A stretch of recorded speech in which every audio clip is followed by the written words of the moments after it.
Des grésillements statiques résonnaient dans le haut-parleur du camp de base, un bruit blanc familier qui contrastait avec le silence profond de la nuit saharienne. Puis, une voix s'éleva, faible et tendue, entrecoupée de grésillements qui rendaient chaque mot difficile à déchiffrer. C'était le docteur Marcus Weber. Son ton était un mélange étrange d'épuisement profond et d'exaltation brute et pure, le son d'un homme poussé à ses limites absolues et appréciant chaque seconde. Il annonça son succès, les mots se bousculant dans un élan haletant. Il l'avait trouvé. La source des anomalies magnétiques qui avaient attiré son expédition au cœur de cette mer de sable. Une série d'anciennes formations rocheuses érodées par le vent, comme il les appelait. Des monolithes sculptés non pas par la main de l'homme, mais par des millénaires de vents désertiques, se dressant comme des sentinelles silencieuses dans un endroit que nulle carte ne mentionnait. Sa voix était triomphante, l'aboutissement d'années de travail théorique et de mois de recherches physiques épuisantes. Mais alors, un changement s'est produit. Un changement subtil dans le timbre de sa voix, un ralentissement de son débit. L'excitation était toujours là, mais elle était désormais tempérée par autre chose, une confusion profonde qui commençait à s'installer. Il a commencé à décrire de nouvelles mesures, quelque chose que ses instruments détectaient et qui n'avait aucun sens. Des signatures thermiques. D'immenses concentrations de chaleur localisées que son scanner enregistrait comme un fourneau sans flamme. Il répéta la phrase, sa voix baissant jusqu'à devenir un murmure, comme s'il craignait d'être entendu par le désert lui-même. Les relevés étaient impossibles, insistait-il, une violation des principes fondamentaux de la thermodynamique. La roche aurait dû être brûlante, l'air ondulant sous l'effet de la chaleur. Mais il rapporta n'avoir ressenti que le froid de la nuit désertique. La transmission commença à se dégrader davantage, les parasites s'amplifiant comme un raz de marée. Ces derniers mots étaient fragmentés, désespérés. Il allait enquêter sur la source, pour obtenir une image. Il y eut une inspiration brusque et douloureuse, un son qui ressemblait moins à une voix humaine qu'à une interférence radio. Puis, plus rien. Seulement le sifflement de l'air mort, un vide là où la voix d'un homme se trouvait quelques instants auparavant. Au camp de base, la main de l'opérateur se figea sur la console. Le malaise initial, qui n'était qu'un léger bourdonnement en arrière-plan de l'appel, se transforma soudain en une véritable alarme. Il se pencha vers son micro, la voix tendue par l'inquiétude, et appela Weber dans le vide. Il régla les fréquences, augmenta la puissance, ses mouvements devenant de plus en plus frénétiques à chaque seconde de silence qui passait. Le désert ne répondait pas, seulement un bruit statique indéfini et indifférent, un son qui semblait désormais moins être un vide qu'une présence, ayant englouti tout entier un homme brillant. ** chapitre 2, La recherche, première partie, ***. Le soleil se leva sur le Sahara, non pas avec une lumière douce, mais avec une intensité brutale et martelante qui transforma le sable en une nappe d'un blanc aveuglant et le ciel en un bleu impitoyable et délavé. Au camp de base, le silence tendu de la nuit avait fait place à une frénésie de panique organisée. Les véhicules étaient chargés de carburant, d'eau et de fournitures médicales supplémentaires, leurs moteurs tout sautant dans l'air calme et frais du petit matin, un son qui semblait à la fois provocateur et terriblement insignifiant face à l'immense silence du désert. La recherche était dirigée par le capitaine Idriss Ben Ali, un homme dont le visage était une carte routière du désert lui-même, marqué par les rides causées par le fait de plisser les yeux pour scruter l'horizon blanchi par le soleil. Il se tenait devant l'équipe rassemblée à la hâte, la posture rigide, mais ses yeux reflétaient une sombre certitude que les autres ne possédaient pas encore. Il connaissait les chiffres, les statistiques de survie dans cette étendue brûlée par le soleil. Chaque heure qui s'écoulait depuis la coupure de la transmission de Weber ajoutait un poids supplémentaire à une balance déjà penchée vers le désespoir. L'espoir était une denrée dont la demi-vie était brutalement courte ici, et il était déjà en train de s'évanouir. Le convoi se mit en route, telle une file de fourmis déterminées rampant sur la peau ondulée de l'ergue. Ben Ali conduisait le véhicule de tête, ses yeux scrutant constamment les coordonnées GPS dans un paysage monotone, un paysage qui semblait résister activement à toute cartographie ou compréhension. Le point de contact radio initial était leur seul repère dans cette mer d'uniformité. Le désert n'offrait aucun point de repère, aucun bosquet accueillant ni aucun changement d'altitude. Seulement des dunes à perte de vue, leurs crêtes se découpant nettement contre le ciel, toutes identiques les unes aux autres. À midi, la recherche s'est transformée en une bataille d'usure contre les éléments. La chaleur était une force physique qui pesait sur les véhicules, s'infiltrait à travers les vitres et réchauffait l'air à l'intérieur jusqu'à rendre la respiration difficile. Les radios crépitaient, transmettant les mises à jour laconiques et déshydratées des autres équipes. Rien, rien, rien. Chaque rapport négatif était une petite pierre ajoutée au cairn de leur crainte collective. Ben Ali observait son équipe à travers la brume scintillante, leurs mouvements devenant plus lents, leur posture plus abattue. Il luttait contre un ennemi invisible et insaisissable, un ennemi qui n'était autre que l'espace, la chaleur et le temps. Puis le vent se mit à souffler, d'abord comme un faible gémissement qui se transforma rapidement en un rugissement. Une tempête de sable, l'arme préférée du désert, se préparait à l'horizon. Un mur de poussière ocre avançait vers eux, engloutissant le ciel, transformant le soleil en une faible pièce orange maculée. Ben Ali donna l'ordre de s'arrêter et de sceller les véhicules. Lorsque la tempête frappa, le monde extérieur disparut dans un tourbillon brun et infernal. La recherche fut contrainte de s'arrêter complètement, les véhicules tanguant sous l'assaut. À l'intérieur de sa cabine, le rugissement du vent était assourdissant. Ben Ali ne pouvait que rester assis et attendre, les jointures blanchies sur le volant, aux prises avec le sentiment écœurant que le désert lui-même rejetait leurs efforts, cachant ses secrets derrière un rideau de sable abrasif. Chaque minute passée piégée dans cette obscurité rugissante semblait durer une éternité, et à chaque minute qui s'écoulait, le faible espoir de retrouver le docteur Marcus Weber vivant s'évanouissait dans la tempête. La tempête s'est arrêtée aussi brusquement qu'elle était arrivée, laissant derrière elle un monde nettoyé et étrangement réorganisé. Les dunes avaient bougé, leurs contours adoucis et remodelés par la main implacable du vent. L'équipe de recherche sortit de ses véhicules dans un silence qui semblait plus profond et plus intense qu'auparavant, l'air encore chargé de poussière en suspension qui reflétait la lumière de l'après-midi comme des feuilles d'or. Les yeux rougis et irrités du capitaine Ben Ali scrutèrent l'horizon transformé avec une détermination renouvelée et sinistre. La tempête avait effacé toute trace qu'ils auraient pu espérer trouver, mais elle avait peut-être aussi mis au jour quelque chose qui était auparavant enfoui. Ils se dispersèrent à nouveau, la nouvelle recherche ressemblant désormais davantage à une opération de récupération qu'à un sauvetage. L'espoir de retrouver un homme vivant avait été balayé par le sable, laissant place à la nécessité impérieuse de trouver des preuves, de trouver un corps, de tourner la page. Ils roulèrent lentement, méthodiquement, les pneus crissant sur le sable fraîchement déposé, tous les yeux tendus vers l'uniformité hypnotique du paysage. C'est l'un des membres juniors de l'équipe qui l'a repéré le premier, un faible reflet angulaire du soleil là où il ne devrait pas y en avoir. Un cri à la radio a provoqué l'arrêt brutal du convoi. Le cœur de Ben Ali battait à tout rompre contre ses côtes, un battement frénétique dans le silence immense. Ils ont avancé à pied, le sable s'accrochant à leurs bottes, l'air bourdonnant d'une anticipation tendue. Et il était là, le Land Rover de Weber. Il était parfaitement droit, comme s'il avait été garé avec un soin méticuleux, sa peinture blanche recouverte d'une fine couche de poussière beige, mais sinon intacte. C'était un monument silencieux à sa disparition, un artefact d'un moment figé dans le temps. Le véhicule n'était ni enterré, ni accidenté, ni dépouillé. Il était simplement, là. Ben Ali s'approcha lentement, un profond et primitif malaise lui nouant les tripes. La portière côté conducteur n'était pas verrouillée. Il tira la poignée, le clic résonnant bruyamment dans le silence. L'intérieur était impeccable. Des cartes étaient soigneusement pliées sur le siège passager. Une bouteille d'eau à moitié pleine était posée dans le porte-gobelet. Les clés pendaient au contact, un détail banal qui semblait profondément horrifiant. La jauge d'essence indiquait un quart de réservoir. À l'arrière, des caisses de provisions étaient attachées, non ouvertes, dont plusieurs jerrycans remplis d'eau. Tout ce dont un homme avait besoin pour survivre pendant plusieurs jours était présent et comptabilisé. Il recula, le souffle coupé. Son regard balaya le sol autour du véhicule, à la recherche de l'histoire qui, il le savait, devait être écrite là, dans le sable. Mais il n'y avait rien. Aucune trace de lutte, aucune marque de traînée, aucune empreinte de pas s'éloignant dans le désert infini. Le sable autour du Land Rover était lisse et immaculé, un cercle parfait et intact, comme si le véhicule avait été déposé là par le ciel. L'étrange normalité de la scène était un mystère plus profond que n'importe quel accident aurait pu l'être. Ce n'était pas une scène de conflit ou d'accident. C'était une scène de cessation. Marcus Weber n'avait pas été enlevé, il avait cessé d'exister, disparaissant sans laisser de traces à l'intérieur d'un véhicule entièrement équipé et en état de marche, laissant derrière lui l'image parfaite et terrifiante d'un voyage qui s'était simplement arrêté. 19 ans de soleil saharien avaient réduit le souvenir du docteur Marcus Weber à une note de bas de page poussiéreuse, un récit édifiant raconté autour des feux de camp par ceux qui avaient osé sonder trop profondément les secrets du désert. Le monde avait évolué, son attention s'étant déplacée vers l'attrait plus tangible de l'or noir. Une nouvelle équipe traversait désormais l'ergue, non pas à la recherche de la gloire académique, mais du pétrole, ses instruments scannant les roches anciennes à la recherche de signes révélateurs de richesses fossiles. C'était une équipe pragmatique et rude, dirigée par un contremaître grisonnant et guidée par un vieux nomade touareg nommé El Hadj, dont le visage était une carte tannée du désert qu'il considérait comme sa patrie. El Hadj se déplaçait avec une économie de mouvement qui témoignait d'une vie passée dans cette étendue hostile, sa robe indigo apportant une touche de couleur vive dans cet immense décor beige. Il avait accepté de guider les pétroliers, mais son regard s'éloignait souvent de leur grille prédéterminée, scrutant l'horizon avec une patience ancienne et avertie.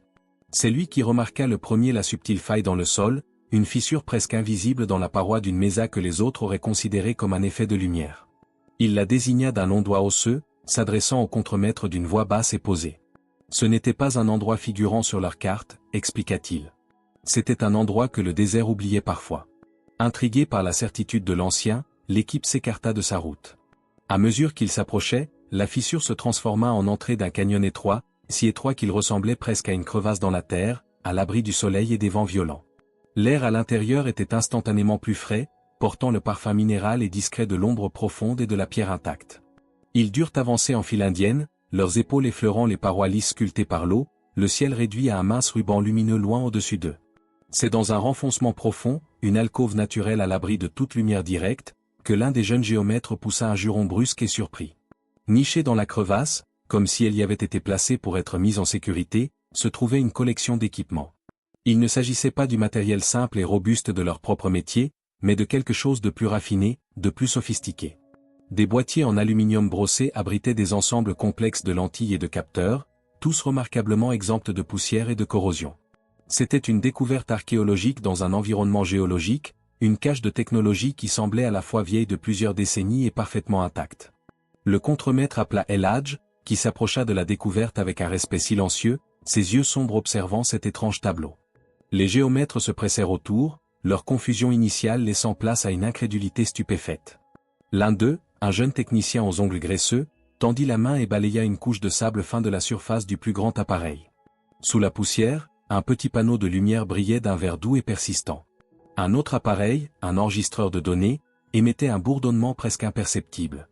Les voyants lumineux des deux appareils étaient actifs, leur faible lueur constante constituant une proclamation silencieuse et impossible dans l'ombre profonde du canyon.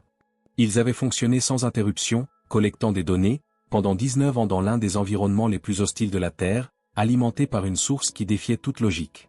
Le désert n'avait finalement pas oublié cet endroit, il l'avait préservé. L'air dans l'étroit canyon était frais et immobile, chargé du poids d'un mystère qui avait attendu 19 ans pour être dévoilé.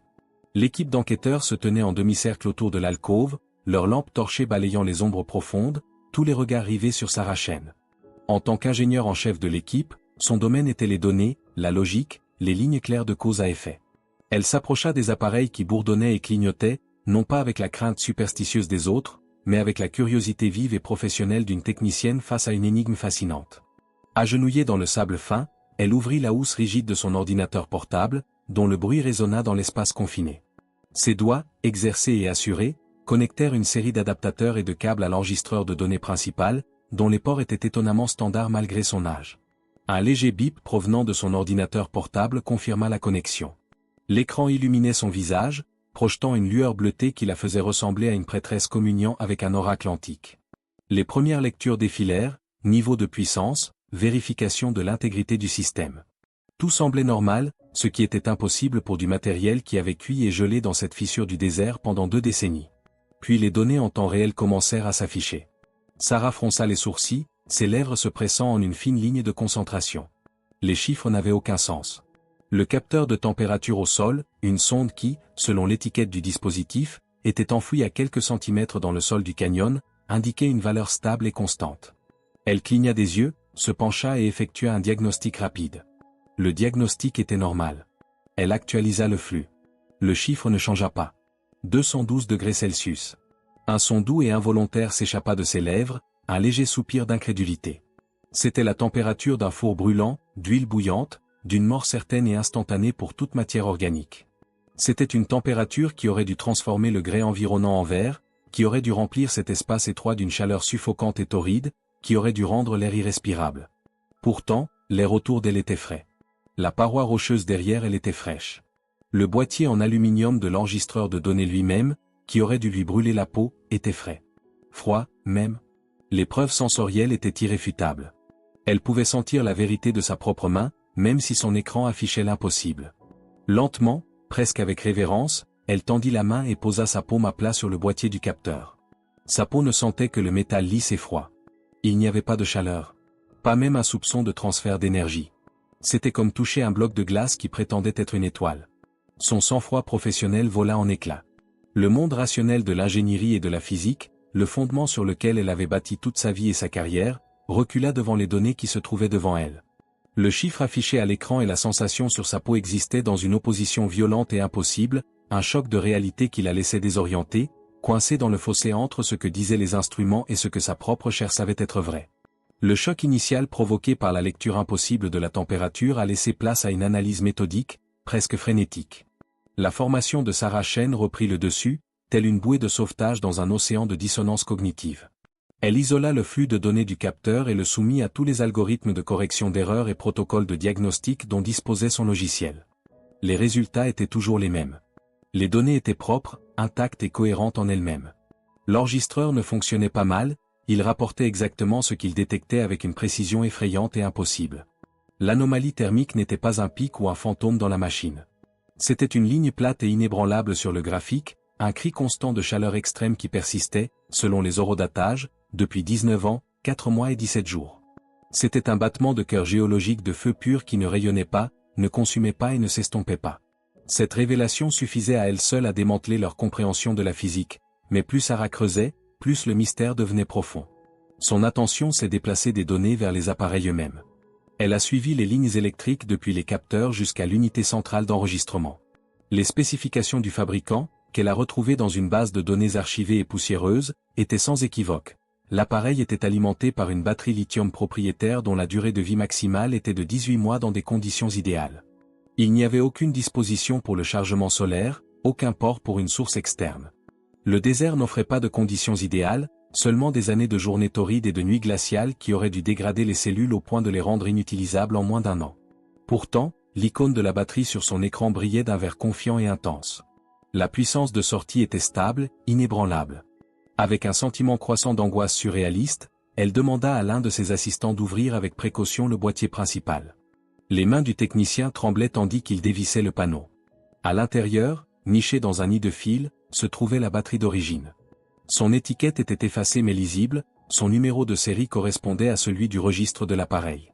Elle aurait dû être morte, gonflée et corrodée. Au lieu de cela, elle bourdonnait d'une énergie silencieuse et persistante. Il ne regardait pas seulement des données impossibles. Il regardait une source d'énergie impossible. Les appareils étaient alimentés par quelque chose qui défiait le principe fondamental de conservation de l'énergie. Ils ne fonctionnaient pas sur batterie, la découverte de cette source d'énergie impossible plongea l'équipe dans un silence plus profond encore que celui du désert. L'air dans le canyon semblait chargé, alourdi par le poids d'un mystère qui s'épaississait à chaque instant qui passait. C'était Ladj, l'ancien Touareg, dont les yeux perçants, habitués à lire les subtilités du désert, remarquèrent quelque chose que les autres avaient manqué. Caché derrière l'enregistreur de données principal, presque fusionné avec la roche par le temps et la poussière, se trouvait un petit conteneur robuste. Il était fait d'un matériau composite épais, ses joints étaient encore intacts, une capsule temporelle délibérément placée et protégée contre les ravages de 2 décennies. Avec une révérence qui frôlait l'appréhension, Sarah Chen ouvrit délicatement le conteneur. Le joint céda dans un léger sifflement, libérant un souffle d'air qui sentait le vieux plastique et autre chose, une légère odeur métallique. À l'intérieur, protégé par de la mousse friable, se trouvait un journal de bord. La couverture était en cuir usé, estampillé du logo effacé du département de géologie d'une université. Le nom du docteur Marcus Weber était écrit à la main à l'intérieur du rabat, dans une écriture précise et académique.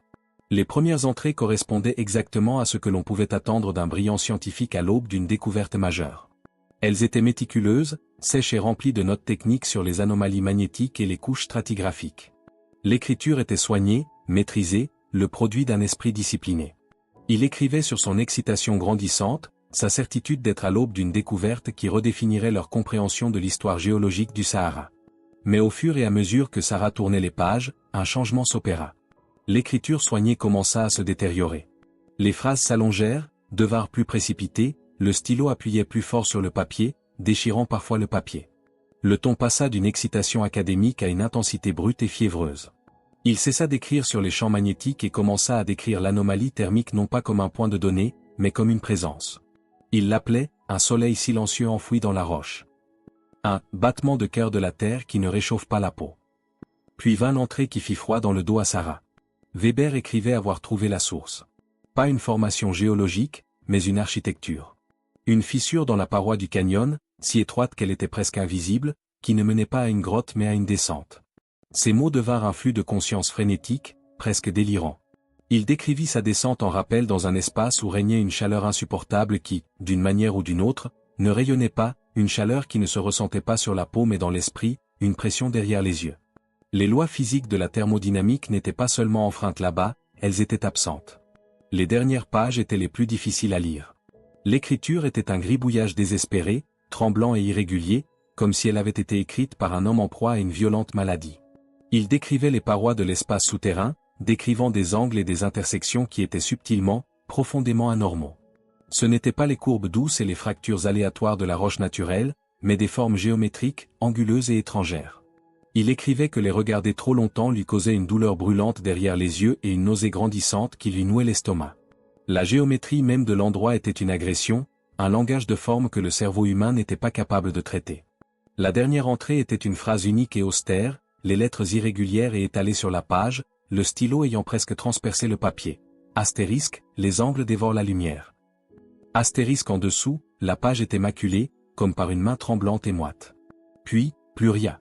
Le journal de bord s'est terminé aussi brusquement que sa transmission, ne laissant derrière lui aucune réponse, mais une obscurité plus profonde et plus terrifiante. Le silence qui a suivi la fermeture du journal de bord de Weber était plus lourd que la chaleur du désert. Les mots semblaient flotter dans l'air frais et immobile du canyon, résidu psychique de la terreur qui avait consumé un homme brillant. Sarah Chen regarda les gribouillis frénétiques de la dernière page, puis la fissure étroite et ombragée dans la paroi rocheuse que Weber avait décrite. Elle était là, exactement comme il l'avait écrit, une fente sombre et verticale qui ressemblait moins à une ouverture qu'à une fissure dans le tissu même du monde. La décision fut prise sans un mot. Il devait descendre. Les données impossibles et le témoignage hanté du journal de bord étaient un appel irrésistible qu'il ne pouvait ignorer. Les préparatifs furent menés avec une efficacité sombre et concentrée. Ils assemblèrent le matériel de descente en rappel, les cliquetis des mousquetons et le vrombissement de la corde qui se déroulait résonnant de manière anormalement forte dans le canyon silencieux. L'équipe était réduite. Sarah, poussée par le besoin de comprendre la violation des lois de la physique dont elle avait été témoin, deux des géomètres les plus robustes, le visage figé dans un masque de détermination pragmatique, et El Hadj, le guide Touareg, qui observait la scène avec un calme impénétrable et ancestral, comme s'il avait toujours su que ce moment arriverait. À mesure qu'il s'approchait de la fissure, l'air devenait plus calme, plus lourd, comme si le désert lui-même retenait son souffle. L'entrée exhalait un souffle d'air plusieurs degrés plus frais que le canyon environnant, transportant avec lui l'odeur sèche et ancienne de la pierre profonde et quelque chose d'autre. Un silence métallique et ténu qui semblait tout à fait étranger. Le premier géomètre, un homme nommé Jacobs, attacha son harnais et acquiesça d'un signe de tête avant de reculer dans l'obscurité. La corde grinça sous son poids lorsqu'il commença sa descente. Sa voix crépitait dans la radio, rapportant ses progrès par rafales laconiques et professionnelles. Les parois étaient lisses, presque polies. La température baissait à mesure qu'il descendait. Puis son ton changea, une note d'étonnement mêlée d'admiration transparaissant dans ses mots. Il décrivit le même phénomène impossible que Weber avait remarqué. Sa main gantée rapporta que la paroi rocheuse était froide, profondément froide, comme lorsqu'on touche une pierre tombale en hiver. Mais le réseau de capteurs attachés à son poignet hurlait, son écran affichant une multitude frénétique de voyants rouges d'alerte. La corde se détendit et la voix de Jacobs, faible et tendue à la radio, confirma qu'il avait atteint le fond. Un par un, les autres membres de l'équipe descendirent dans l'abîme, le monde au-dessus rétrécissant jusqu'à devenir un lointain fragment de ciel bleu en forme d'étoile. L'air devint encore plus froid, un froid sec et mordant qui s'infiltrait à travers leurs vêtements et leur donnait la chair de poule. C'était un froid qui semblait ancien et absolu, un vide préservé qui n'avait pas connu le soleil depuis des millénaires. Finalement, les bottes de Sarah touchèrent le sol, et elle détacha son harnais, son souffle formant des volutes dans le faisceau de sa lampe frontale. La caverne était petite, pas plus grande qu'un modeste salon, mais ses proportions créaient une dissonance dans l'esprit. Les murs n'étaient pas les surfaces rugueuses et fracturées de la géologie naturelle. Ils étaient d'une douceur déconcertante, se rejoignant à des angles précis et nets, légèrement différents de 90 degrés. Les coins ne formaient pas des intersections parfaites, ils étaient aigus ici, obtus là, créant un espace qui semblait déformé et subtilement anormal. Les regarder pendant plus de quelques secondes provoquait une profonde sensation de vertige et une pression sourde et lancinante derrière les yeux. C'était une nausée physique, une révolte des sens contre une géométrie qui défiait les lois de la nature. La structure même de la pièce était une agression, une anomalie silencieuse et criante sculptée dans le socle de la terre. Et au centre de cet espace désorientant se trouvait la source. Un obélisque parfaitement lisse, noir de jais, à peu près de la taille d'un homme, s'élevait du sol. Il absorbait la lumière de leur lampe frontale, n'offrant aucun reflet, aucun indice sur sa composition. C'était un vide qui avait pris forme, une obscurité absolue qui semblait accentuer les ombres autour de lui. Le scanner portable de Sarah, qu'elle avait laissé allumer pendant la descente, émettait désormais un sifflement aigu et continu. L'écran affichait un seul chiffre stupéfiant, 517 degrés Celsius. La source de l'anomalie thermique vieille de 19 ans se trouvait juste devant eux, un fourneau silencieux enfoui dans la terre froide. Pourtant, aucune chaleur n'en émanait. L'air autour de l'obélisque était le plus froid de la caverne, une poche de froid intense entourant un objet qui aurait dû les incinérer tous en un instant. Cette contradiction était une douleur physique, une déchirure criante dans le tissu de la réalité. Poussée par un mélange de curiosité scientifique et de pure terreur, Sarah fit un pas en avant, puis un autre. Sa main, tremblant violemment,